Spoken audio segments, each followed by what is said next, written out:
12 நாட்களாக ஈஷா ஆதியோகி வளாகத்தில் நடைபெற்று வந்த தமிழ் தெம்பு தமிழ்மண் திருவிழா நேற்று மாலையோடு நிறைவு பெற்றது. இத்திருவிழாவில் தமிழ் பண்பாட்டை வெளிப்படுத்தும் வகையில் 150க்கும் மேற்பட்ட கண்காட்சி, விற்பனை மற்றும் தமிழ் கலைஞர்களின் பயிற்சி பட்டறை அரங்குகள் அமைக்கப்பட்டு இருந்தன.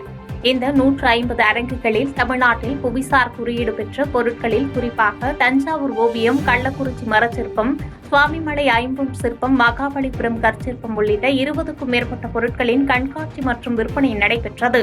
மேலும் இத்திருவிழாவின் முக்கிய அம்சமாக தினமும் மாலையில் குச்சி ஆட்டம், பெரிய மேளம், கம்பத்து ஆட்டம், சிலம்பம், ஒயிலாட்டம், வள்ளி கும்மி, தேவராட்டம் உள்ளிட்ட நாட்டுப்புற கலை நிகழ்ச்சிகள் நடைபெற்றன. 12 நாட்கள் நடைபெற்ற இத்திருவிழாவில் பல்லாயிரக்கணக்கான மக்கள் நேரில் பங்கேற்று மகிழ்ந்தனர்.